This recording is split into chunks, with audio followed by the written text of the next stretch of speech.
Good evening, everyone, and welcome to Spiritual Talk. It's Friday. It's not Wednesday. It's not Wednesday, but it is 8 o'clock, and we've got some special guests coming on tonight.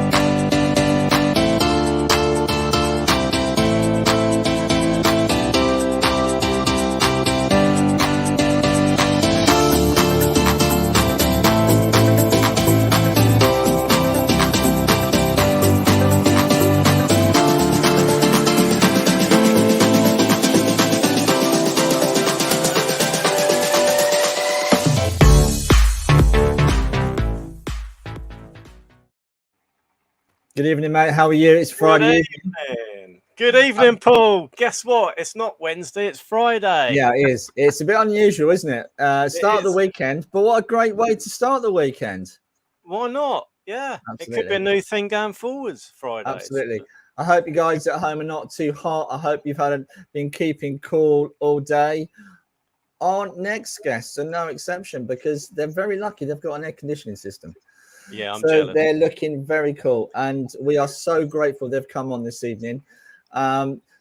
Two well-known mediums, and we've been advertising this all week across all different platforms. Do you know, I just want to get them in straight away and just get our conversation going for a Friday evening. Yeah. So without further ado, let's bring in Phil and Kerry. Oh, I'm trying to anyway, if the stream works. Hi guys, Phil, good evening.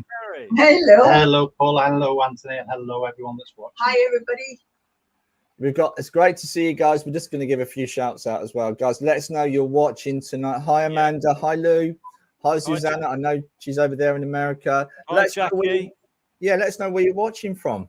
Si's just put on here what you're doing on Friday, so it's great to have a different time.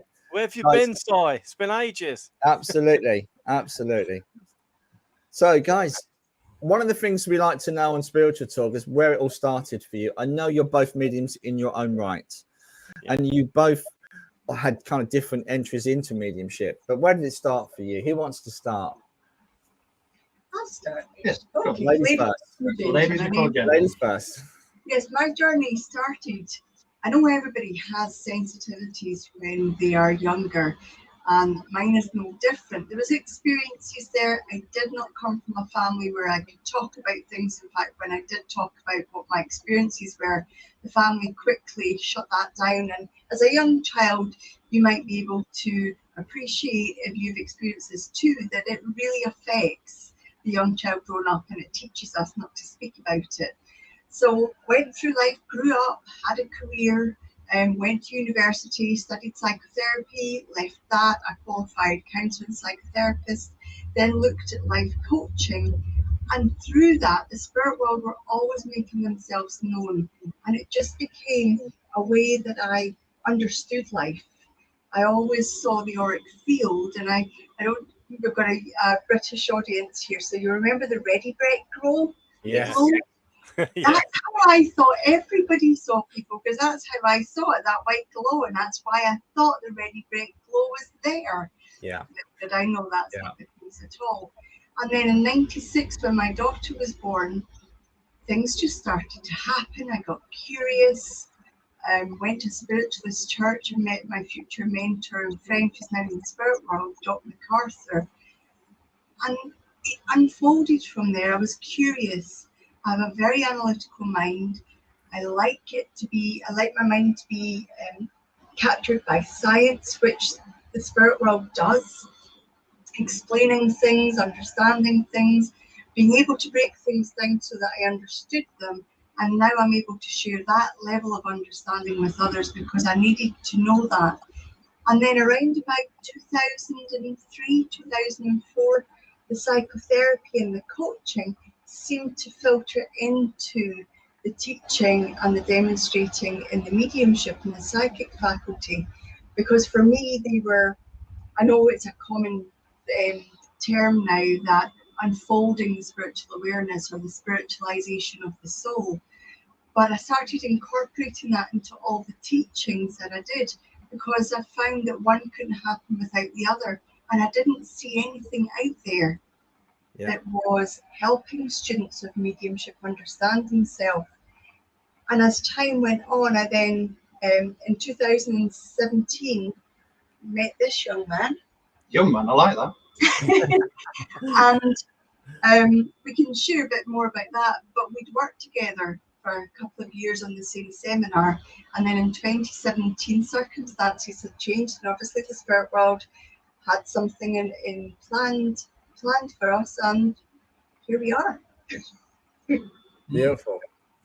Thank you, Paul and Anthony, for inviting us on, and lovely to speak to you. It's always a pleasure to share our thoughts and who we are. But to answer your question, it's slightly different than Kerry's, because I came from a background of civil engineering, miners and things like this, and it wasn't really talked about, or so I thought, because both my grandparents were aware of the spirit world, but they weren't religious, they didn't go to church, they didn't go to a spiritualist church. And it was many, many years later that I found out through family what they'd spoke about. And it made a lot of sense in my youth, because when I used to stay with them, visit them, things would always happen. And I was aware of things. But as a child, you don't sort of mention it, do you? So it's a case of you really just start to accept things. But it was a few years later that I started to see colour. I started to see things like, as Kerry said, that ready break, glow around people. Well, I used to see colours, and they used to give me certain feelings. And as people talked and they said they didn't feel too well, or they got these conditions, I was aware that I was able to sort of, through the colours, see what was going on.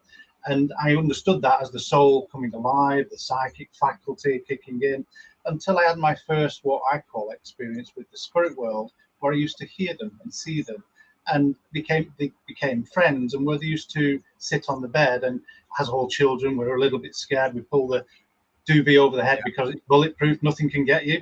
Okay, but then it was that understanding that there's another world out there, and it was walking into a spiritualist church that it just felt like coming home. Didn't know anything about the religion, didn't know anything about mediumship, really, nobody, because there's no handbook. So as I started to journey into it, it got my interest. It felt normal. It felt like being at home, like I said. Then I met a gentleman that seemed to open my eyes to everything, a lovely gentleman called John Gilbert, who then was just the healer leader of the church. And he started to explain things, very quiet man. And he would just let that sink in with me until my next question. But along that journey, I became friends with what we would call the term of a paranormal investigator. So it sort of took me that way as well. So that's where the science came in, where my mind started to question what's really happening, what can the spirit world really do? And without getting cynical, without going into silly games, that helped me establish my mediumship and my mindset to question and challenge the spirit world as they came in. So that's my journey in. Very different than most, where even not just grandparents but great grandfather was known in a particular area of the United Kingdom, where he would have to do practical jokes in the spiritualist churches, pull things along the floor so everyone would be hysterical. But I got to find this out many years later. So it's quite an interesting background I've come from, but it's a real scientific and engineering where you pull everything apart. That's my mindset, because if I can't, it doesn't feel right to me, doesn't make sense to me, it's not going to make sense to anybody else. That's the mindset that I've got. That is, I think that's really good, because that gives you that kind of logical side to it, where a lot of people will kind of think that a lot of mediums are a little bit airy fairy and a bit flower powery. That's not like that at all. I'm very much the same. I'd like to know how it all works and all fits together, the mechanics of it. And that would be music to the ears for a lot of people. They'd like to know what it's about. I know you guys. The background of the spiritualist churches where Phil and I have come through as well, because we never want to forget where we've come from. Yeah. The spiritualist churches taught us that part, which was the science, the understanding, and the belief. It just brings it together. Yeah. Yeah, absolutely. Someone has put, and because they've come in from a different platform, someone's put, you guys are outstanding tutors. So when did you get into teaching? Was that when you came together, or was that something you were doing already? We were both doing it individually already. I originated, as you can tell, from Scotland. So I was teaching in Scotland, and I was teaching in parts of Europe as well, and had been since around about 2005, 2006. And I loved it. Loved teaching, loved demonstrating, loved doing private readings, but I had a full-time job as well. And you guys out there might know what it's like to be developing your mediumship and have a full-time job. And I was a single parent for quite a few years as well. So trying to balance all that out, the mediumship always seemed to be getting nowhere. And then suddenly things would click into place, but it happens at the right time. And that's what we say to people: you can't have what you're not ready for because your circumstances won't allow it. So as that progressed, around about 2007, I wanted to bring the psychotherapy, coaching and mediumship training together. So all of my courses since then, I've always had that spiritual and personal development aspect to it. And then it's where it is now. Yeah, absolutely. I think mine was a very similar journey. I remember being tutored, being taught, and I would sit in circle like most of us normally do, going to develop and debate and talk and really get that understanding of the spirit world. Well, halfway through the classes, people in meditation, I'd have the spirit world in my ear saying there's somebody in trouble, and I'd open my eyes thinking, and there'd be somebody struggling with the meditation a little bit, and I ended up helping them in different ways. And I think really that's the way it really started for me, where it was just giving that little bit of advice moving into, and before I knew it, I seemed to have more answers than I did questions at the time. When people would ask things, and it's almost like that knowing or claircognizance of knowing answers and that impression of this. So that's what really took me into teaching, where I wanted to explain things a little bit more. I was given teachings, and there's nothing wrong with it. I'm never going to knock those people in my early days, but I just knew there was more. I wanted more, and it's like having a thirst that can't be quenched. And I used to sit with the spirit world. I used to ask them questions, and I used to engage with them, and that sort of brought my understanding to a deeper level of how things worked and how people would understand it. Because we've got to understand that people today want to either see it, hear it, or experience it. So as tutors, we try to bring all those three elements into the work that we do. But it was that early beginning of just coincidentally, accidentally, if you will, walking into that field, not wanting ever to be a tutor, but it just seemed to appear in front of me. And then we were sitting, we often now, in fact, every time where we can in the same place, sit for the spirit world. And it was when we were sitting in tail end of 2017, we both looked at one another, and I said, I've got something to share with you. And Phil said, me too. We're not excitable, honestly. We're not. And we wrote our own things down. And what the spirit world showed was, in different ways, basically that church without walls. Now, I used to be the president of a church in Scotland, and had been since 2000, had been involved since 2004. And at that point, I was president and thinking, is the church going to lose its walls? Is it going to fall down? Literally, like church with no walls. And now we see that we literally are. We've got a centre, and a training centre that has no walls. Little did we know. Yeah, and that's the beauty of modern technology and the internet. It gives us that opportunity, which is brilliant. And I guess if there's anything good to come out of COVID, it's that all of us connecting together via the online world. It's been absolutely brilliant. Which reminds me, there's a lovely comment on here from Suzanne Fields. You gave Suzanne, if I've got this right, if I can find it, a brilliant reading about 4 years ago. Here we go. Just thought I'd share that with you. Oh, thank you very much. It's nice to get feedback. It's very rare that Absolutely. we do. Absolutely. Thank you so much for sharing that. Yeah.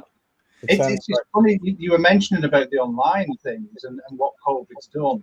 we started long before COVID with the online. We were doing demonstrations for charities. I think the first one was Save the Children. We were doing $2,500. Yeah, it was for an American organizer, Sandra Champlain.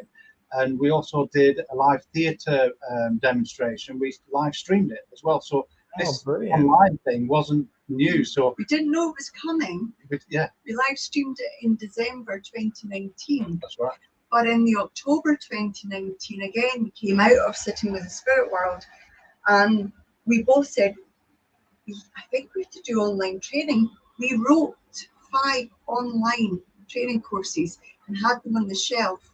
And little did we know, come March, within a week, we were running a 1-week online course.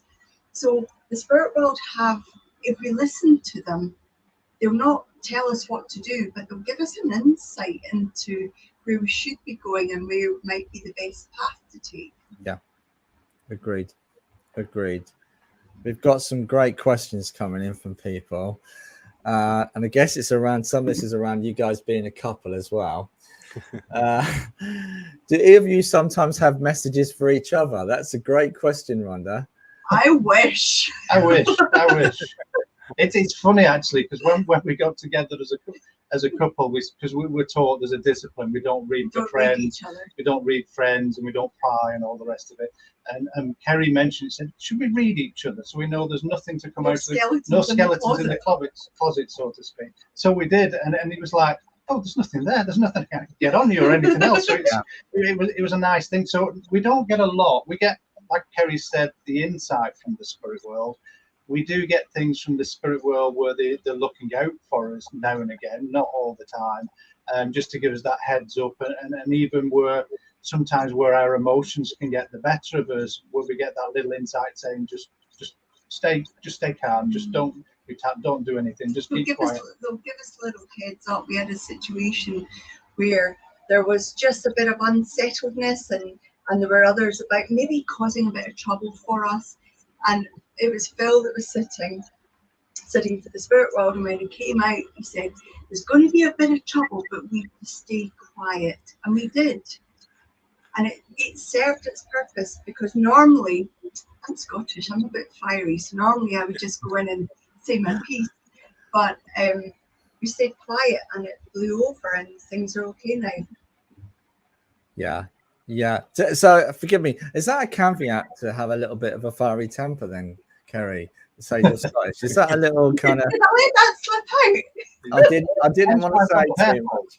I didn't want to say too much, but good friends of mine are Scottish, and apparently on my mother's side they're Scottish, and apparently my mother's mum used to say that she was direct descendant to Robert the Bruce, so I'll take that. I would too. There's probably about 1,000 of them, but there's, okay, it's a great question here from Carol Phillips.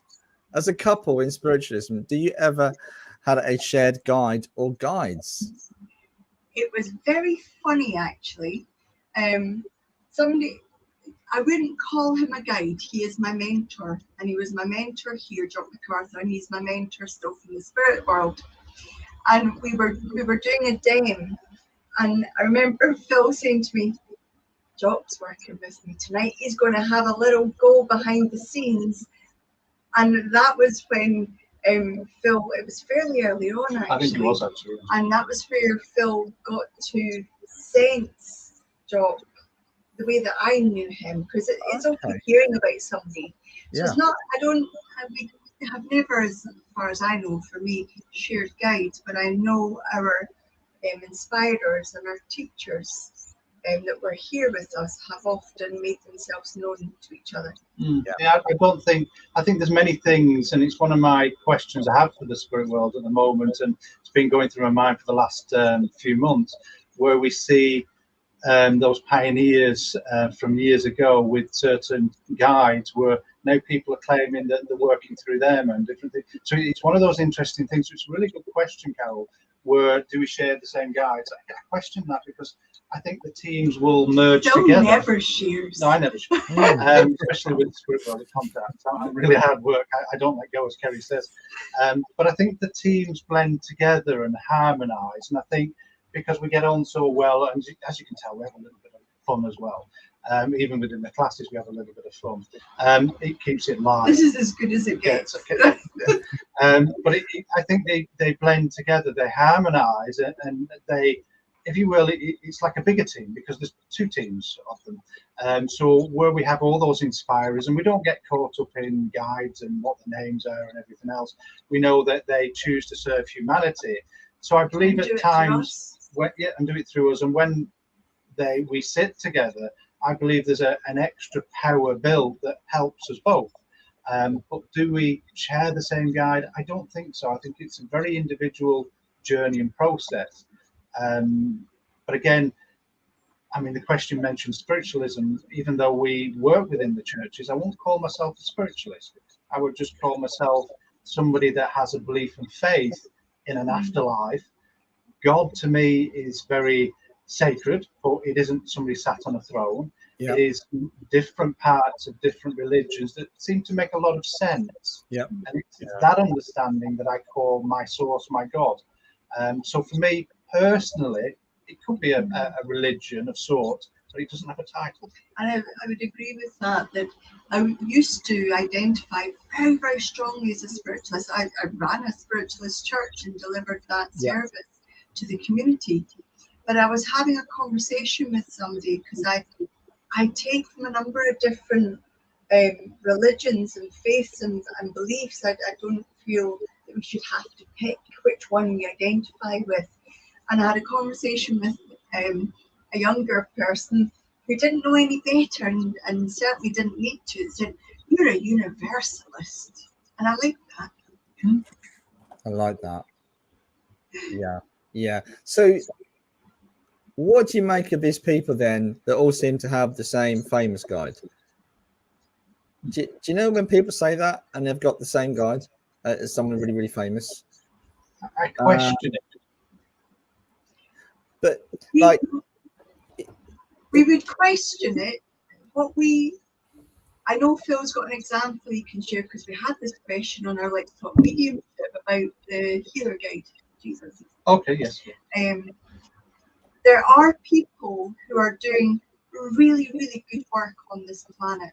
Really good work. Yeah.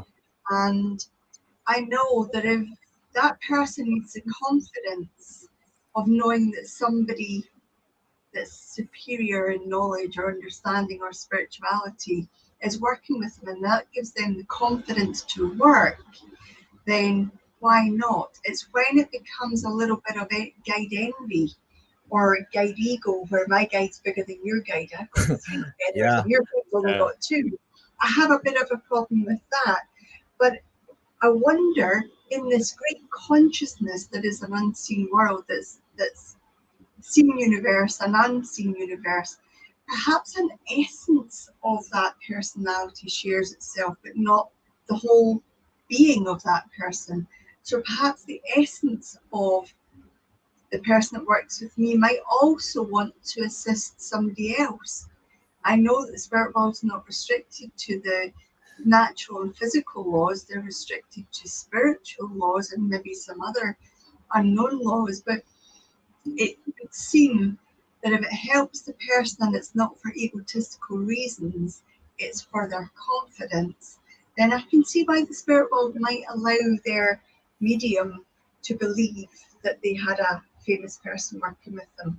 Yeah, I think wouldn't it be nice where we've got a team and we're working, we're developing, and those people, as you said, are like a celebrity.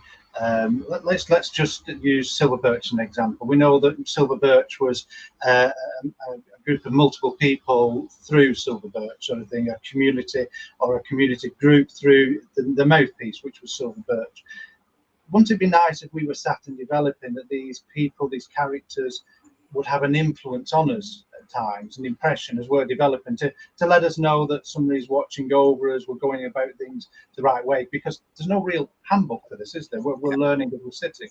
So maybe that there's this impression of these people pushing through to let us know that there's an influence there.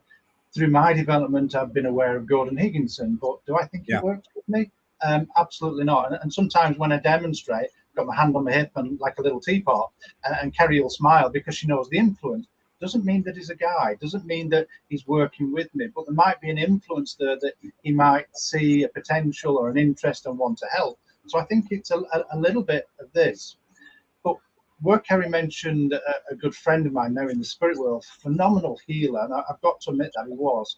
He believed he worked with a certain person in the spirit world. He used to say it was Jesus. Now, didn't get carried away, didn't have an ego. But when I sat with him, I was aware of a child. And as I had that communication with the child, I asked the question, why does he think you're Jesus? And he just said, it gives him that little bit of confidence, but it also lets him know that it's that spirituality that's running through him. So it keeps him on that vein of thought and chain of thought. So I can understand it, because if we look at those guides in the spirit world, for me, I call them teachers and inspirers, or people that work with me, and I'm not egotistical about them. But sometimes they show themselves with a certain perception where maybe they want us to think a certain way, to research or look in a certain way. So we have somebody from the Eastern culture, we know they're enlightened people, we know they're very cultural and down to those philosophies. So maybe it's working that way. So maybe the answer to this question we'll never really know until we get to the spirit world.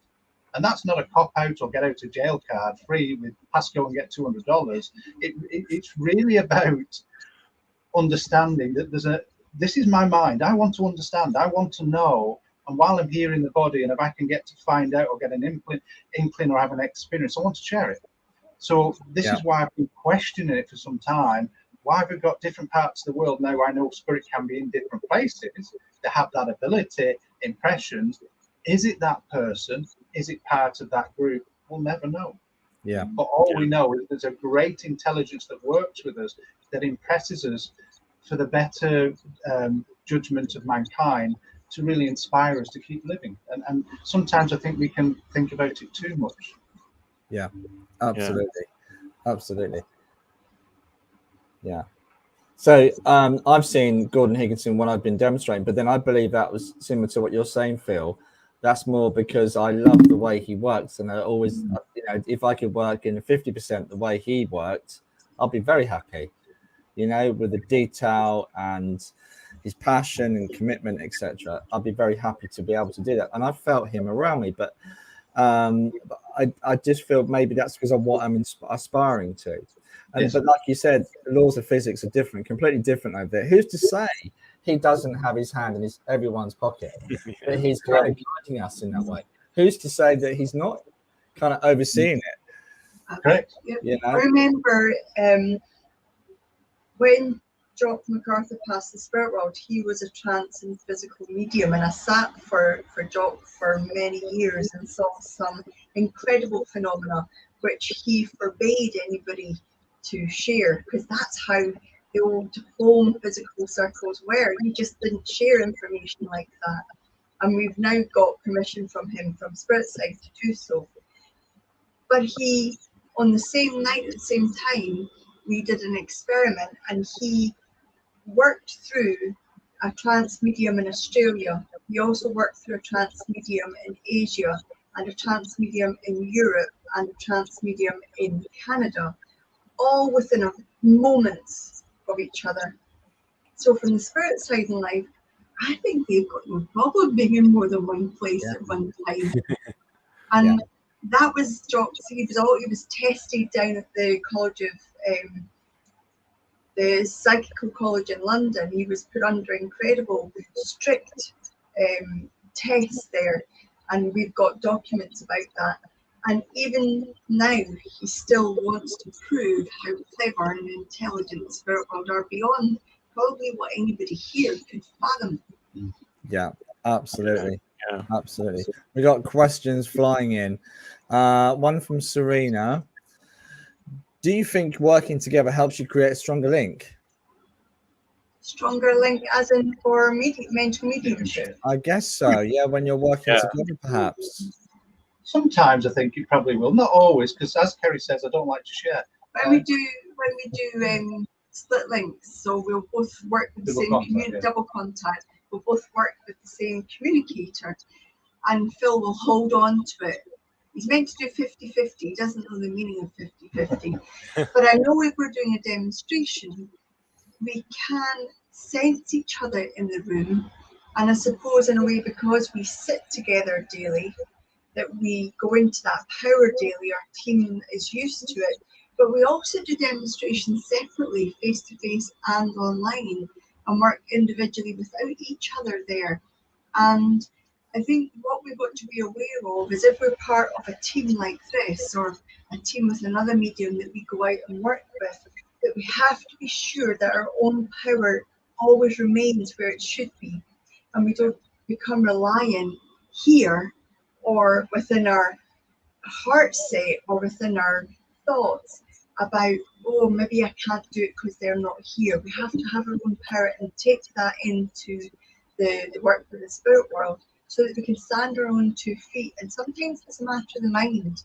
The mind can sometimes use our insecurities and create a thought pattern that really isn't real. Yeah, I think from the angle of the question as well, I think it's fair to say that we both support each other. So if Kerry is working first, because we like to take alternative turns, I'll give it all my power. I'll send everything, all my goodwill to Kerry, because I want her to have a good demonstration, and I know Kerry is the same. So in that way, it might help, okay? But Kerry's absolutely right that we stand within our own power and work our own individual way. So maybe as a couple, yes, we've got that companionship, we've got that understanding, and we've got that support. So it might add to it. It might create a harmonious atmosphere for the spirit world to work maybe a little bit stronger at times with us. Not always, as we're susceptible to all things that mediums go through. As we all know, we can have a good night, we can have a different night, and we can have a hard night. We've all experienced that. The demonstrations we've gone to, and I've been at the back of the hall, or you've been at the back of the hall, you and I have both found it is a different experience. I'm just thinking back to Huddersfield and Longton, and when we've been over in the States where we've worked individually, it is different, but it's not, it doesn't, for me, and I'm sure for Phil, feel lesser of a power, but it is different. It's not so much a comfort blanket, it's a familiarity, I suppose, and support. I think it is a support for, I think since 2020, the second week of March, we've been doing the Sunday gathering, and it's that divine service on like 220, something like that. And wow. We've more or less done all of them. I think there's about 20 we haven't done through either sickness, that usual little thing called COVID, and where we've invited people on, and because of the training that we've done with people over the last couple of years, we're now bringing the students because we want them to have the next step of their education, which is that understanding and experience of demonstrating. So I think in a way, the question's a really good one. It's going to make me think now, will it create that stronger link? But I think it's the support and love we have for the work and for each other that maybe gives us that. Don't push it. Okay, she's Scottish, remember. So I think it possibly could actually. It'd be worth looking into it further. A couple of questions. There's so many questions coming in. I don't know if you can see these, Anthony, on yours. Yeah. I've got Ames on YouTube says, what's been your best experience? And also Zoe on Facebook is pretty much the same thing. What's been your best experience, your favorite experience in your mediumship? No, they're difficult questions. There's been quite a few. Wow, now you're making me think. Thank you for those wonderful questions. Actually, there's one that springs to mind that will always stick with me. We mentioned Gordon before. It was experience with Gordon. I'll tell you a funny one in a minute as well. I don't need to say anything. I remember in part of my development, I was very interested in the altered states of trance, and I used to have a circle sat at home weekly where I was developing that sort of thing. And I remember sitting there, and I think every person's going to understand this bit. You get a little bit frustrated because we're creating the conditions, we're wanting it to work, and we're doing everything we think's right for the altered state and trance. Then one particular day, it seemed to just happen. And I remember being sat in the AFC at Finley College talking to Gordon, never met him in my life, talking to him, and he's telling me, well, this is how we demonstrate, my boy. And it's just his hearing his voice was just incredible. Still sends chills down my back, now my spine. And he says, this is how we do it. And he was able to, and I was stood on the rostrum with him while he's demonstrating, he's explaining it to me. Then we went to his office. Then all of a sudden, just at the end, before I came out of this altered state, it was like, oh, it's so nice to feel the human body again, the physical body, just as he settled in that little bit more, which brought me back, startled me. But I think that's one of my favourite things, because I got to experience the spirit world. I got an experience of meeting Gordon, even though it was in the spirit world.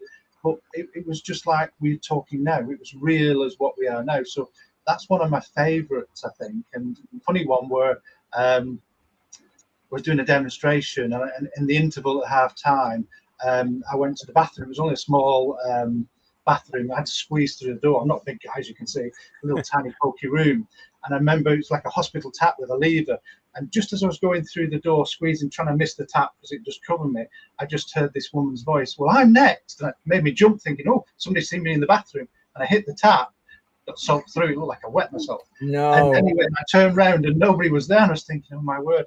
Then as I dried myself off under the dryers, and I went into the kitchen at the back and said, have you got anything? So I dried myself off, went back out, the same voice, and said, I'm coming back now, my dear. Is it okay? And I thought, oh, so just funny little things, little experiences. Yeah.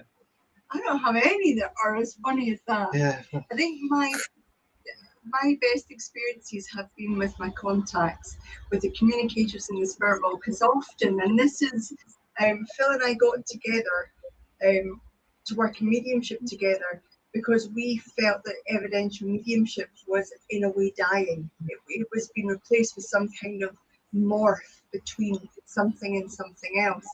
And I remember, I've got a child in the spirit world, and I remember children were always a very difficult contact for me to do. And so we did a demonstration for charity that's specifically for parents who have got children in the spirit world. Yeah. And contact after contact after contact. We actually spoke about it beforehand and said, this is going to be difficult, but actually it was the most beautiful experience to communicate for child after child after child of all ages, of all different passings, to parents with all different experiences and expectations of it. But when we were finished that, we both came off the demonstration, and I said, that has to be one of the most rewarding things I've ever done. Yeah. I was worried about it, not because I thought I would get it right, wrong, but because I was nervous about how all of this would come together, and we'd be able to do a whole demonstration where every single contact was going to be a child. And actually it was beautiful. And I know when I've just had a memory when Jock passed into the spirit world. I remember I was working in the seminar I met you at, but it was a different month. I was back down there working, and I raced up to Scotland, and he'd already made his transition, and I was sitting at the bed and I was howling, crying in Scotland. And I remember Jock's voice behind me going, what are you doing? I'm not there. I'm here. I thought, oh, it's just like you. And for me, it was so reassuring that the physical body that had gone, that was sitting in front of me, he was still him there. And if I'd needed my proof, every medium needs its proof or her proof. I don't care how long you've been working, we all need our proof. For me, that was categorical proof that Jock was there with a sense of humour, saying, I'm not there now. He said, then stop your crying and get on with things. You've got things to do. And I hadn't realised he'd asked for me to do his funeral. And for that to be coming about and for him to be there, you've had your experiences, and it's just, I would imagine that everybody's had their own. I think every contact that we do affects us in some way, so it's hard to say which is our favourite experience. We've had some that have been sentimental to us, and some that have really opened our mindsets and heart sets and soul sets to the spirit world as we've developed. But I think every contact that any medium does affects them in some way, has an experience on them where it makes them be or think or be different. I don't think as you start working as a medium, you're ever going to be the same person, because you're going to experience different kinds of grief. You're going to experience different kinds of emotions, mindful stages. You experience so many people's passings and last moments together. I think every one of them touches you and really opens your heart to this wonderful work that we all do, and striving to be the best that we can to serve that spirit world. I think so. Every experience is one that touches us, isn't it? Yeah. I know you've mentioned Gordon Higginson in the past. What would you say is your best teachers physically that you've learnt from, say, in a classroom setting example? For me, I would say Paul Jacobs, because of my mindset, because of my background, because of the logical, rational approach that he has, really stood out for me. I know there's a lot of teachers out there, a lot of good teachers, but we all have got to find someone that resonates with you, and Paul did. Anyone that's been with Paul, people say, or any of the AFC say, maybe on a Tuesday, it's Teary Tuesday or Weepy Wednesday, because we get emotional. I think it was Monday, the first day I met him, sort of thing. And he was a lovely guy, and he was always lovely to me. But it's just his way of thinking and way he looked at things was completely alien. But I got it. It made sense. And it was almost those answers I was looking for to help me develop even more. And once I got a handle of it, then it changed my whole world to be more evidential, to be more profound, to get better and deeper evidence. So for me, very easy question to answer, Paul Jacobs. So he helped, or sorry to interrupt, did it help your scientific mind then, Phil, with how he came across? Yeah, absolutely, because we're looking at being factual and objective. We're proving a spirit world, and there has to be objective evidence that's undeniable. And the way that he made me look at the clairvoyance to get full names, to get specific information, but also to work with the emotions, and to show me that a good contact consists of both emotions and objective evidence. And what he taught me, said, even though that's what I want you to do, and that's the mechanics, I want you to be Phil. I want you to be natural. I want you to be who you are, because you will be the individual medium, and you'll use these tools and aspects in your own way. You'll go away and make sense of them. And I remember his last words to me on one of my last seminars with him, where he said, "It's time, Phil, you went and walked the boards yourself." And he almost pushed me out the door, and I thought, well, he's got rid of me. But actually, he says, no, you need to be your own teacher and put all this now into context and into some understanding of yourself. So he helped my mind really open and to question even more. Like I said earlier, I come from an engineering background, coal miners, where things have got to be factually right, and you've got to understand the science, the maths behind everything, keep people alive. So it made a lot of sense the way that he said, this is the way that it works, this is the way you do it. And he explained it in such a way for me that my mind understood how to extract further evidence out of my pictures, how to present, what was the strongest bits of evidence, and how to start off those. So it really did make a difference. That's all I can say really about him. I owe him a debt of gratitude for what he did to me, or what he did to me. My background with Jock being a trans and physical medium, what I learned from him was the efficacy. I learned about the standards. I learned about the etiquette of mediumship. I learned about what to do and what not to do, how circles are run. He was a good old-fashioned spiritualist, and I learned all of my understanding from there. And he always said, sit with the spirit world, they will teach you. And they did to an extent. And when I went to the AFC many times, and each time I would go with a different tutor and get something different, and it would build. Some of the teaching completely didn't resonate. Some of the teaching was just a little bit too vague for me. It wasn't factual enough. It wasn't structured enough. It didn't break things down in a way that I could understand. So each time I was there, it helped me get an experience there. But then what the spirit world was showing me, the reason Phil and I work so closely together in a similar way, although we come from a different background of teaching, is because our minds understand it the same way. And when we had discussions and we were sitting, and I don't know if we ever taught in the same class, but we taught on the same course as individual tutors. And when we had conversations afterwards, what Phil described as his formal training made sense to me. So we have to go and look at when the spirit world used to teach the mediums of the past, the pioneers. We have to trust that if a medium sits with the spirit world and has guidance from mediums, I mean, Jock did mental mediumship as well, but he couldn't explain it in the way when I asked the question, but why? But why have you got the name from that?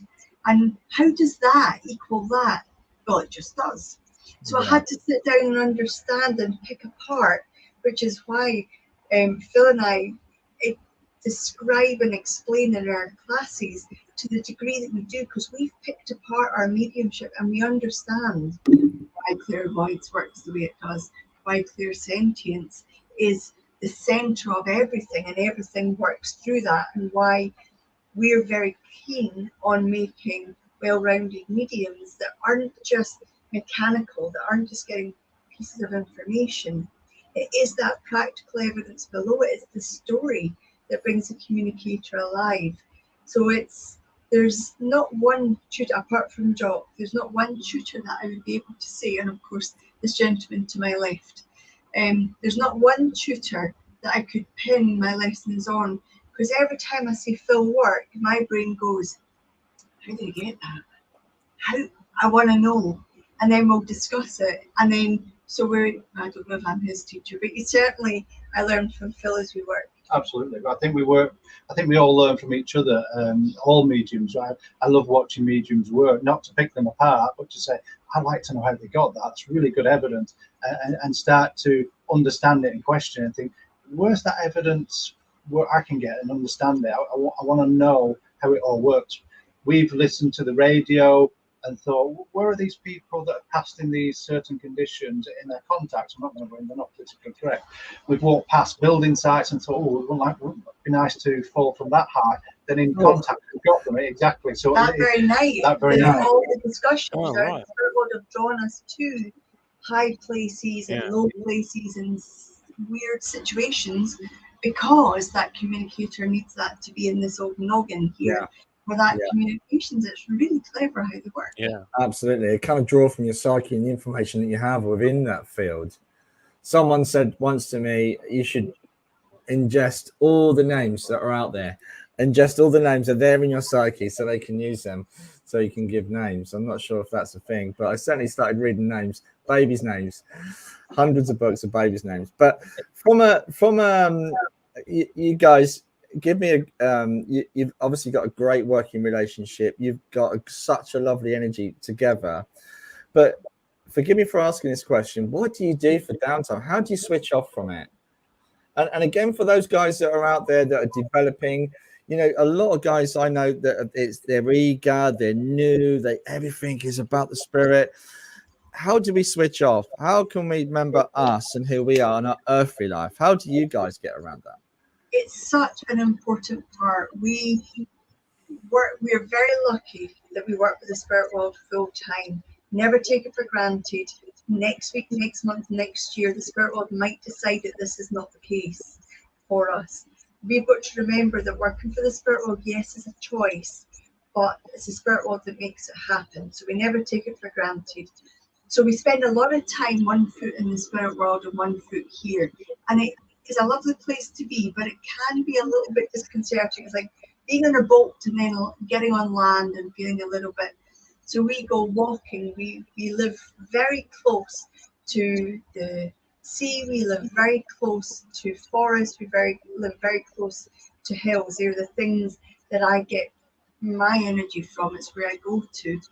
We talk about things spiritual, but we also talk about books or films that we've watched, or we do have philosophical conversations. But for me, it's a balance of that spiritual power and the power of the earth as well. And it needs to be in balance, or we become a little bit too heavy and into the ground, or a little bit too floaty and off for the spirit world. We need to get that. So things like grocery shopping, washing dishes, clothes washing. Yeah, you wouldn't know anything about that. Things that are every day. Pay attention to it. Every day you can be mindful in what you're doing. It's not about being with the spirit world, it's about being mindful and grateful for what we've got. We don't take anything for granted, and I'm always grateful for what I have, never wanting too much more, because if you're wanting more, I always see it as we don't really appreciate what we've got in this moment. And I'm ever so grateful for the spirit world. Have done an incredible amount of work to create the setting that Phil and I have got now, and I'll never take that for granted. Absolutely. For me, I've always had influences of people around me, people I've always respected. My father, my father-in-law, past friends that are very physical people, such as builders, joiners, that kind of thing. I worked as a landscape gardener for many, many years down the side of my mediumship, because that was what paid my bills. So I've always had an interest in the nature and the ground and a physical construction. So for me, that my downtime is being in the garden. And as somebody knows at the side of me, we've got a decent garden with lots of plants, and I've been told I can't buy anymore. So can I tell them a story? You can tell them a story in a minute, okay? But because of my background, and because I'm a little bit insular, and because I have a very close group of friends and people that have done work for us, we've got to know. And just recently, one of them said, I'm really struggling, I've lost my staff, and I thought, I can do this job, I can help him out. So I took 2 days off. I just said, everything's on the side, and I went 2 days, spent it, and I took a roof off, basically. And for me, it's physical labor. I absolutely loved it. I felt like I'd done something physical. I had that ache. And I think it's really good that we have a normal life, whatever normal is, and we have these normal interactions, and we do the things that make us happy. Because I can lose myself in the garden, I can lose myself in physical labor, but I love my wife, I love my children, and having that family time. And one personal escape for me in my downtime is films. I lose myself in films, so I can quite happily shut the door and watch film after film after film, and it allows me to escape. So it's a form of escapism for me. But they also influence my mind with some of the contacts as well, because we live in the UK and we get to experience different parts of the world.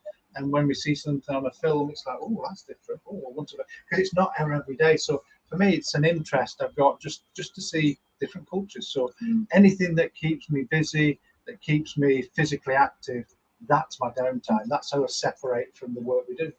So when we moved to England from Scotland, because Phil moved up to live with me, you can't tell anybody else this. We had this, what size of truck? 18-tonner. 18-ton truck, and our household contents filled a third of it. Now the soil in Scotland where I lived was clay, so we couldn't put anything in the soil. So we had 65 big, like 44 litre ton, 44 litre tubs. 2/3 of the truck was full of tubs, and we now have them down here. We've just planted them in the garden. And when the people came to move us, they said, "You what? You what?"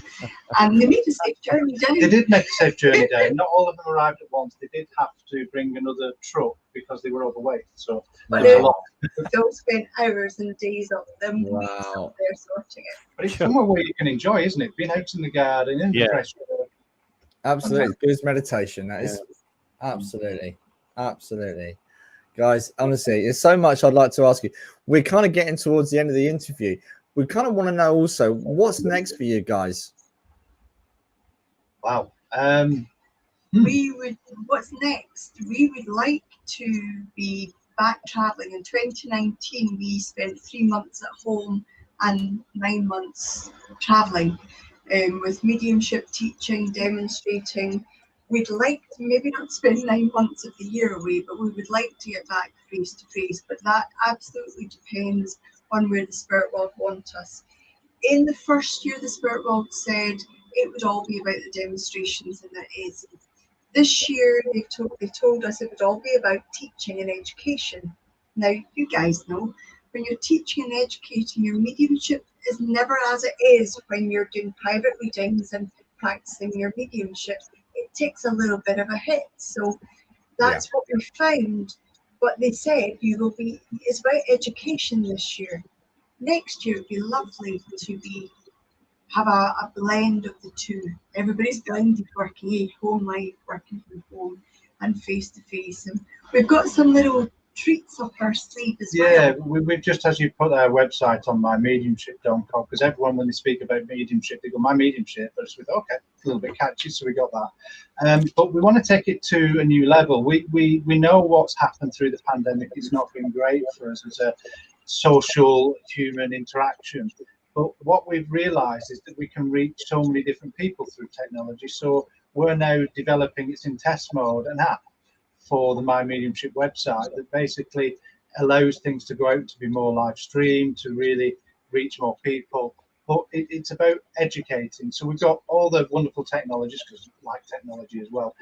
But it is about getting out back in amongst people. We've got the church demonstrations, we've got other things planned, but it's getting into other people's cultures, other different countries, because I found that's really expanded my mediumship and my knowledge of life, because we can become a little bit insular within the UK, working a certain way. But when we go out to different places, it's different evidence, it's different perception of life. So for us, it is that travelling. So that's what we're hoping to get back to. And it depends on the people that we work for, the spirit world. If they want us online, then we will be staying online. If they want us in a certain place, face to face, then that will happen. What we would say to any developing medium is you cannot force this. If the spirit world don't want you in a certain place at a certain time, nothing will come before it's ready. Nothing will happen before it's ready, or it's time it's ready. So be patient and just go with what feels natural. If you force it, we end up spending energy forcing something instead of actually naturally going. The spirit world are orchestrating something magnificent for this world over the next few years, I'm sure. And we're just very, very happy if we can be part of that.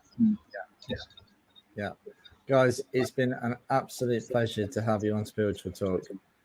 It's been a pleasure to be here. It really has. It's not been like an interview. It's just been like a chat amongst friends. So thank you for having us. It's been really lovely, and it's been a pleasure. Oh, thank you. Yeah. Thank you so much. Thanks ever so much for joining us. Before you guys go though, whose turn is it this week, mate? We give away a free reading. I think it's mine. Did you have someone last week, Paul? I did someone. Yeah, I did actually. I did the yesterday actually from last week. I did. Yeah. Or was it Wednesday? I don't know. Amelia, wasn't it? Amelia, yeah. It was Amelia. Now you put that into my head. Yeah, it was Amelia. So we got lots of guys saying thank you so much for coming on. It's Rhonda, right, Shirley, guys, thank you. Zoe as well. There's so many.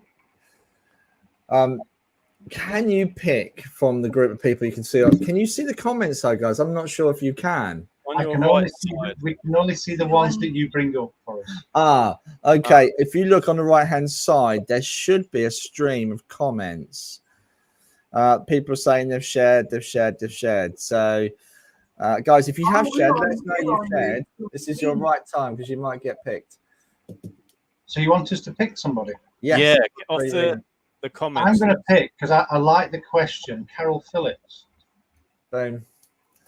And actually, I know already that Carol actually needs a reading, and it's perfect, Anthony, because I know Carol really well. So that'd be perfect for you to give her the reading. Yeah, I remember doing one for her before, many months ago. And also, while we're here as well, this is our finale for season 3. And season 3, Carol Phillips has been working away so hard, helping us get the guests on. I believe she contacted you guys for me as well. She did actually, yeah. Because I have that balance of having to work and do my mediumship. I've got the balance of both going on. So with people like Carol supporting us, we've been able to do Spiritual Talk, and we can't thank her enough. So this is a kind of a clap for you, Carol. Yeah, thank you. And you've got a free reading with Anthony, which is absolutely fantastic. So we're really pleased. Congratulations, Carol. Yeah, and we're now going to go into the half an hour free readings. We're going to bring messages through, and we're going to say goodbye to you guys and thank you for joining us. Oh, you're very pleasure. welcome. Thank you. Thank you both. Thank you. Bye. Take care. Bye. Bye. Bye-bye. Bye.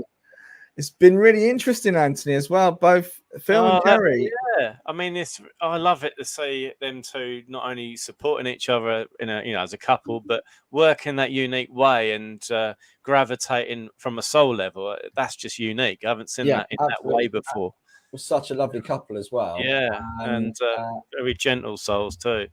Yeah, beautiful. So, but what was really interesting as well, there was a gentleman that kept walking past Phil and Carol, and yourself. All night, there's been somebody walking past but trying to get my attention, which has been really strange. Oh, okay. Really awesome. So I know the Spirit are here tonight working for us. I'm just going to get everything ready, guys. If you want to come into StreamYard, we'd love you to come in if you can take this information. Yeah, don't be shy. Don't be shy. No, absolutely. Come on in. Finale, come in. It is. Absolutely. We're back in September, guys. We've got some great guests. I think Dominic Zendon's one. Gosh, honestly, my memory lately is terrible. Here we go. Just paste that link into the comments. Here we go. Andrew Bing is another one that's coming in from Canada, originally from Birmingham. Awesome. Okay. Right. You want to go first, mate? You can go first, Paul, on this one. I don't mind. I've got a gentleman with me, so I'm just going to go for it. I have earphones in. I could hear. Please share everyone as well before we start. So Rhonda's just put she could hear whispering all through the chat. That's interesting. That's interesting. Yeah. Okay, so the information's there, mate. I'll let you drive the desk with the comments. Okay, guys, listen up. I really appreciate if you could let me know if you recognize this information straight away. Please come on. Sometimes we get a bit of a delay or a lag, but I could deal with all your positive energy coming this way. I know I've got a gentleman with me. I know he's a bit of a trickster as well because he keeps showing himself to me all night, and I really want to laugh at this as well. And I know this is Dad as well. I know he would have been Granddad as well, but I know this is Dad because he keeps making me laugh. But he's got a really wicked sense of humor because he's reminded me of some of the comedians that he used to love. I know he's English as well. He's making me aware that he's from this country. Also, okay. It's giving me names and connections here. So if you understand the names as well, let me know and just jump in. Also, okay. Well, this gentleman, he makes me aware that he had a difficult passing, but it wasn't a particularly nice passing in terms of the way he lost consciousness. And it was really quick as well.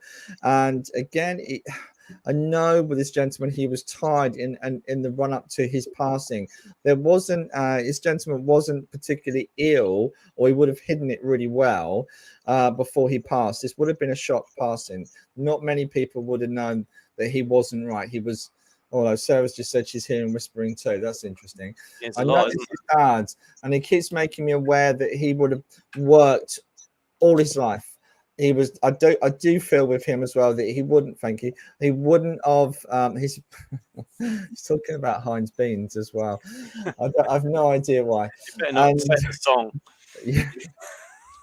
Well, he was actually singing when Phil was talking about taking the roof off the house. He was actually singing that Bird and Cribbin song, Right Said Fred.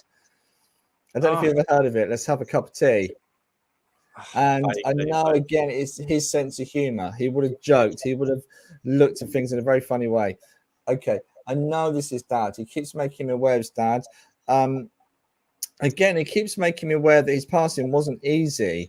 His passing wasn't easy. It was really quick, and there's a loss of consciousness with him really quite quickly.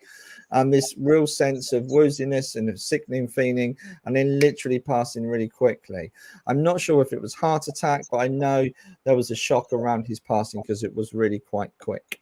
And again, sounds like my granddad. Okay, Hannah, if you want to jump in, that's brilliant. But great, honestly, Hannah, if this is your granddad, what an amazing man. So funny. So funny, just want to laugh. Could be Uncle Alan Zabi. Okay, I'm just going to keep going. I'm just going to keep sharing the link into StreamYard as well, so you guys can jump in. It'd be lovely to hear your voice. He was, yes, Hannah, honestly, he is so funny. He keeps making me laugh. Also, yeah, he's talking about certain comedians of a certain time now, like the 50s and the 60s. Would you understand that? I believe there's that guy that was when I'm cleaning windows. If you can see what I could see when I'm cleaning windows, it's very much a slapstick sense of humor with him. Okay, thank you. Also, the name George as well that connects with him. He's talking about the George. Desbra or Desbra is trying to give me the name here that connects. Also, okay. Hi, Laura. Good to see you on, Laura. George Formby. Thank you, Rhonda. Absolutely. It was George Formby. I remember that. Guys, do you understand this information that I'm giving, Hannah? Would you be able to jump in? That would be brilliant if you could jump in. Because I want to bring his love and I want to bring his connection coming through. Also know that someone's been a little bit sick recently as well. This side he's talking about. I'm not sure if that's mum, but he's talking about a sickness as well. I believe someone around family I keep looking at that screen as if someone's jumping in, mate. Yeah, jumped out again as well. Yeah, it jumps in and jumps out. Do you understand what it's kind of funny, isn't it? Yeah. Yes, he worked on a farm all his life, always singing, working in the fields. My nanny's poorly. Okay. I'm not sure whether she's got a cancerous condition, but he's making me aware. But do you understand with Grandad though? He lost consciousness really quite quickly and he passed really quite quickly. I also feel that he's very matter of fact about it. He wouldn't want anyone to make a fuss over him.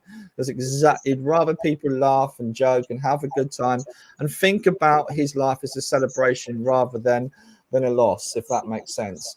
Very much the sunny side up with him. There's also, I don't know why he's actually making a fried breakfast. I've got eggs, COPD, nanny, Grandad had a brain tumor. Okay, really interesting. Okay, because I get with him that he didn't know what it was and it just happened really, really quickly. Does that make sense? You're going to tell me he knew for about 6 months. It's not him. If that's what it is, then it's not him. So I do know it happened quite quickly with this gentleman. Oh. Yes. Okay. Yes. All right. Great. Okay. Hannah, can you jump in? Because we're not sure. Come on. Don't be shy. You don't have to have your camera on. It'd be lovely to hear your voice. I also know there's a celebration at this particular moment. I'm not sure it's an anniversary or birthday, but I feel it's more of people coming together post-COVID, celebration of family coming together in drips and drabs, though. Slowly. It keeps making me mindful of Nanny as well. Could be my dad. Also, I just heard the name Albert. If you understand that, Carol, that'd be great. But I think this is for Hannah. Turn my microphone off. The name, the name Albert as well. He's given me that connects with him, and the feels like it's a Cecil or a Cyril as well. He's trying to connect with. I feel that was a friend of his. It won't let me on. If you just press on to the duck, Hannah, that should let you jump in. Depends on where you're watching from as well, Hannah. If you're watching it from one of the Facebook pages, it'd be great to get you in. Won't let me on. Here you go. Can you see the links that are coming up now on my page or Anthony's? Depends if you're coming in through one of the groups. It won't. It's sometimes Chrome as well, isn't it? Yeah, and if you can jump in on Chrome or Carol. On. Hi, Hello, Carol. Congratulations, by the way. Yeah. Thank you. How are you feeling, Carol? Because I know you've got COVID. I'm not feeling. Hang on. You can hear you perfectly. Yes, perfectly. Yeah, that's it. Not too bad. It's going now. Good. It sounds like my dad. One of his friends was Cecil. He was always making up silly songs. Yeah. We've been talking about it lately, me and my sisters, and the stupidest things. He'd be laughing away, and he loved the old comedians. Absolutely. And he passed. he passed within 10 days. Nobody really knew he was ill, and he had a mixture of things. They said he had a heart attack, and we thought that's okay, he can get over that. But he's blown a hole in his heart. Oh Yeah. well, you can sort that out. But also his liver is cancered. Well, you can do a liver transplant. I was desperate. Yeah, but his kidneys are as well, and we never told him how bad he was. And within 10 days, he was gone. Yeah, that makes sense, because one of the things he's trying to give me is he didn't really understand what had happened to him, and it seemed to be really quick, and he lost consciousness really quickly when he passed over. They had to really give him a lot of morphine. Can I also tell you, I really need to take out this man's philosophy on life is sunny side up, happy. That philosophy of bringing you laughter, raising your vibration, you know, I'm really enjoying. Also singing as well, and I keep, like I said, I heard George Foreman, I've heard that Right Said Fred, I know the gentleman who's The Hole in the Road. Yeah, absolutely. And there's another one he's trying to give me, but I can't work out. But there's another one as well that I know he would have enjoyed. And I don't have a dare say it. He used to almost get on the verge of saying something rude, then change it to something else, and we'd be laughing. Absolutely, and there's a real slapstick comedy to him. There's almost like a Benny Hill style, almost cheeky, but not too cheeky. You know, and matron, that kind of thing, carry on type comedy. He loved all of those things. Okay, see, I wish I'd have gone, because I know too much about you, really. But I know he's talking about daughters as well. But there's also someone, again, because I touched on this, someone here that's got cancer. There's talking about there's this cancer scale. Somebody else got cancer here. He was making me aware of that. But their temperature's been spiking recently. Mine has with the COVID, but we're having tests at the moment. My sister has a condition. She's been on chemo for it, but it's also now developed into a cancer type thing. And we've recently had, me and my sister are going through tests for it, and I've also got the pre-gene for it, which could potentially turn to a cancer in time to come. Okay. There's a real sense about this message, and I'm not gonna flower this up for you. I'm just gonna give it as he's giving it. There's a real sense of optimism and joy. Okay, there's a real sense of keeping your spirits up and don't let that spirit drop. Almost reminds me of the wartime effort. You know, pull your big pants on, you know, pull your socks up and get in and pack up your troubles. And just it'd be absolutely fine. There is a real sense of things are going to be okay, everything's going to be okay. There's a real sense of this fatherly nurturing aspect to this gentleman. I also know he was a grandfather as well. I know he was a grandfather. I know you've got grandchildren, great grandchildren, etc. But it makes me aware that would have been important for him. The Albert as well. The Albert. There was an Albert who was related to my sister. They called him Albie, but he died. I was little when he died. But and would you understand? Because I know you live in Suffolk, but would you understand the connection with the family just over the border in Cambridgeshire as well? He's trying to give me some. I'm asking to give him something that I wouldn't know about you. Anything? Just give me this information. Because I'm feeling Chessington or Chesterton or something like that in Cambridge. Oh, well, Brian, my husband Brian, his sister and that live in Cambridge, and his mum lived in Chesterton. I believe I'm with you then. Okay, because I've asked him for more stuff that I wouldn't know anything about. I like to prove it to myself. Okay, because I know bits and pieces about you, Karen, and I don't want to kind of get my subconscious in this. But I want to give you lots of love from this gentleman. I want to live his love for you. Also, on behalf of me and Anthony, we want to thank you personally. Yeah, thank you. All the guests. And even in season 4, you keep on getting these wonderful guests in for us. And we have got a great lineup coming in season 4, haven't we? Well, I like doing it. I like doing it for everybody. It's something that I love. If you can bring any hope or anything for anybody else, then that is what it's about. And like Philip said, it's the right. education we're trying to give people, an understanding of spirit. So Yeah. thank you, Bill. We can't thank you enough. Please take his love and to your sisters and to all your family. That's brilliant. Thanks a lot, God guys. bless you. Thanks, Bye. Kerry. Thank Take you. care. Take care. Bye. Bye. Bye. Oh, that was perfect. That was perfect. Poignant, perfect moment for the end of the series, wasn't it? Absolutely, mate. And who do you have with you? Because I know you've got someone with you as well.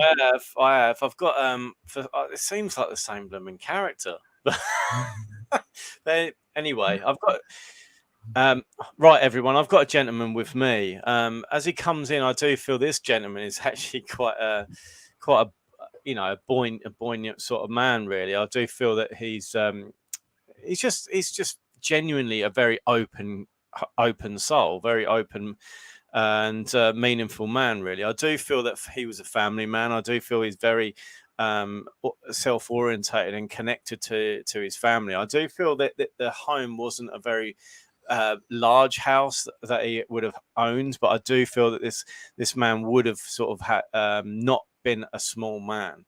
When I say not a small man, I do feel he's carrying a little bit of weight on him. I am going to be polite to him.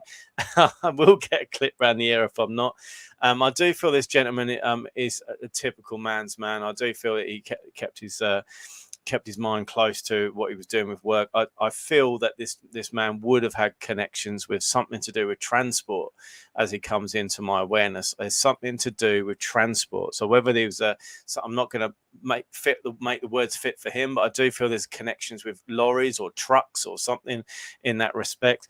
But I do feel this man, as he comes close to me, I do feel he would have suffered but kept his words close to him. I don't feel that he would have kept moaning about the pain he was in and things like that. I just feel that he would have been quite collective in his own feelings and the way he would have held himself.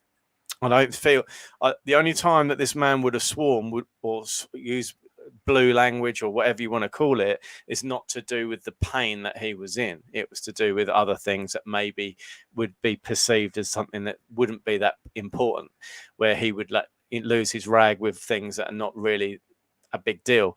But I do feel that this man, when it came down to things that were important in life and things that were in respect to his family or his own health or work, he would just knuckle down and get on with it. And no questions asked, no, answers given kind of thing. I do feel this man with the suffering that I'm feeling, I do feel it really around the stomach area. If it's not the stomach, it's definitely the intestinal tract area, the bowel, that kind of connected area there. Because as I'm feeling this man, and as he came into my energy, as Paul was connecting with the connection that he had, I just feel this immense feeling around the stomach. I can't explain the feeling. It doesn't. I know that it's not right, and I know that it's never gonna be right, and it just feels that everything is just like without being too crude, it's like a sewer system that's backing up or something. It just feels that I need some kind of surgery. If he didn't have surgery, that's fine. But I do feel that this man would have had some kind of colostomy bag or something like that. If it wasn't a colostomy bag, it's something similar to that. All right. I just feel this man also would have been connected to the name of Graham as well. Graham. So whether it's his name or someone that's connected to him, I do feel this Graham is very, very important to this man who's coming with me as well. I do get the names of John and David as well, or Dave or John instead of Jonathan. Zoe, it might be you. Okay. Paul, you got this messages on? Yes. Hang on. Let me get this up. Oh, hang on a sec. Let me get up. Sounds like my ex's dad. He worked as truck driver in younger years and had cancer and had a bag. Up to go to the toilet with. Absolutely. And I just feel this man's very proud. I'm not going to let on that I'm in too much pain or agony and things, because it's like I don't want people to think of me as the moaning sod down the road kind of thing. That's the kind of feeling and the words that he's given me. I don't want people to think bad of me. I'm the moaning so and so all the time as well. John, okay, Zoe, if you can come in, that'd be awesome. Yeah, we'd love to see you, Zoe.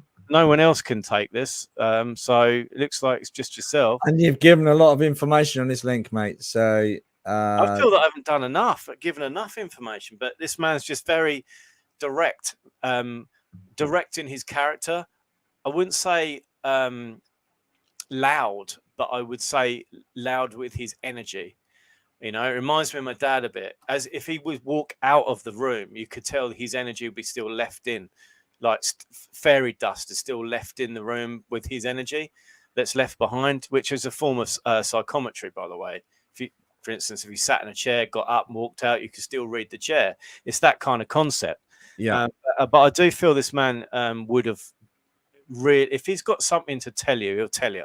He won't beat around the bush. He'll just tell you.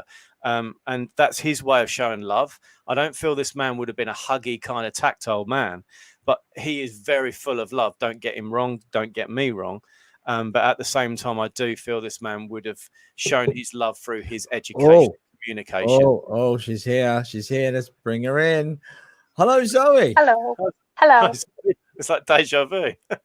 Lovely to see you, Zoe. Great. Thank you for joining us. So lovely to see you again, Zoe. And you can understand this man for you. Yeah. Right. And you can, everything you've written on screen, and you can say it as well. You can take the colostomy bag or something to do with the cancer of the bowel area with this man. Yes. Can you understand this man was a real proud man? He wouldn't mention that much about the pain or discomfort he was in. All the time. Yeah. He was always right. proud. Yeah. And I just feel that this man was like a sort of a family man, as well as connected to anything to do with what he was focusing on. He'd just get straight to it, get straight to the point, just deal with it. You know? Yeah. Absolutely. And as this man comes in, I do feel the name of Graham as well. Can you understand the name of Graham? That he's really adamant One about of his really close friends. Right, like the best mate or something. Yeah. Right. Okay, no worries. And it feels to me that this gentleman who's with me, it feels like he's a friend of mine, even though I've not met him. He comes over like a proper man's man, and I feel like, you know, I want to be with his friends or the mates, the guys, the lads, however he referred to them, and it feels like I want to meet up with them. You would understand that. Yeah. Can you understand this man being quite sociable as well? In his younger years, he was, yeah. Right. And he was well known, really, really known. That's fine. That's absolutely fine. It just feels like I don't want to talk about the pain too much because I'm getting on my own nerves, feeling it, and getting on my nerves, feeling it. But that's what he's saying to me, rather than me saying that as well. Can you understand him having a few choice words? How he would present his words sometimes? Yes. You know, which sort of sometimes he could be misunderstood as being a bit rude or a bit stubborn or a bit too direct or something. Yeah. Sure. Yeah, maybe all of them, all of the above. Okay, and I feel like if you don't want to make this man angry. I said another word. I was going to say another word then, because it's like you don't want to get on the wrong side of him. You want to be sort of having a nice time with him as well. Can you understand also that this man would have liked a sort of a pint of beer or something? Yes. Yeah, because and you would understand lager more than bitter or shandy or things like that, or even cider.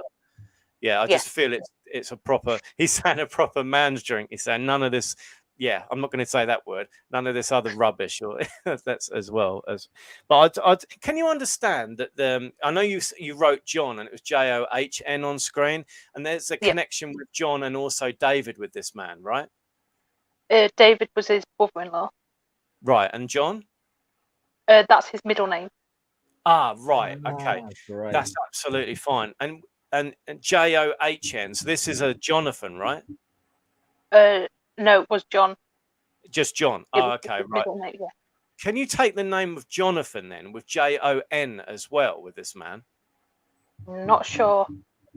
Right. Like I said, it was my ex's dad, so.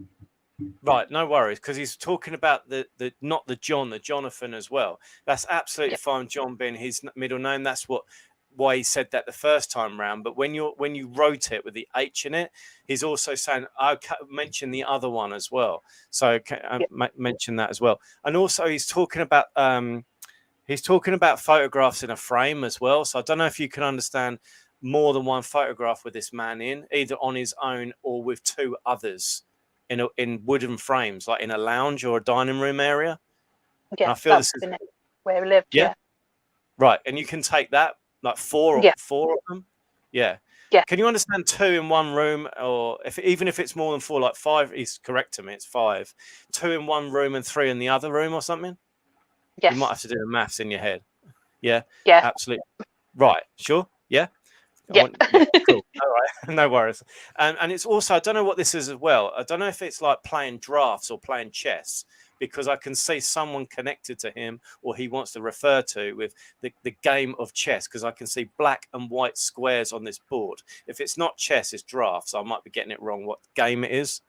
And it's a board that you would fold in half as well. And he's saying you put the pieces in a separate tin or container, not in the original box, which is really interesting as he shows this to me. Not sure. I'll have to ask on that one. Yeah, please do, because that's quite clear as well.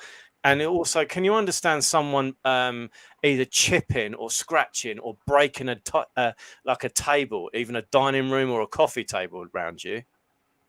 Like it's like scratched it or marked it or something? Yes. Yes. What's that? Can I ask that? What is that he's showing me? His son scratched it. Oh, right. And this was like a few days ago or something? It would. I don't know, because obviously I'm not with him anymore. But but you know I of know it. when Okay. Right, fine. And it feels like he's just showing me I can get my fingernails in this or something like that, because it just looks like something that's like a scuff rather than a scratch as he presents it to me as well. And also, for some reason, he's put in okay, that's interesting. Can you understand something to do? I'm not going to be too personal, but can you understand an alcoholic he's bringing in? Not the smell, but the person he's saying there's too many drinks. I can see too many alcoholic drinks knocked back. And he's talking about the person, not the drinks or drinking, the person who's the alcoholic he's referring to, either around you or that he would have known of or knows about, because he definitely knows about it. Yes. The light. Okay. Right. Okay. We'll keep that quiet then. Okay. Because as he comes in, it's not just one kind of drink. I can smell. To me, it smells like sherry or brandy or something, because it's like a sweeter smell rather than like an ale or a beer smell as well. There's other things going along around this as well. And also, this man is giving me an understanding about a workshop or a shed or something, and it feels like that it's at the bottom of the garden. I know I've been working on mine today, but this is ridiculous, because he must have been with me before I knew we were having this contact tonight. Can you understand that? Like a workshop, or like saws, planes, screwdrivers, spanners, the works basically. Yeah. And he's saying this shed or this workshop is a bit like a TARDIS, like in Doctor Who or something, because you go in it and it's not that big, but it's got everything you want in there. And he's showing me excitement about that. Can you understand this? Definitely, yeah. Right. Okay, that's absolutely fine.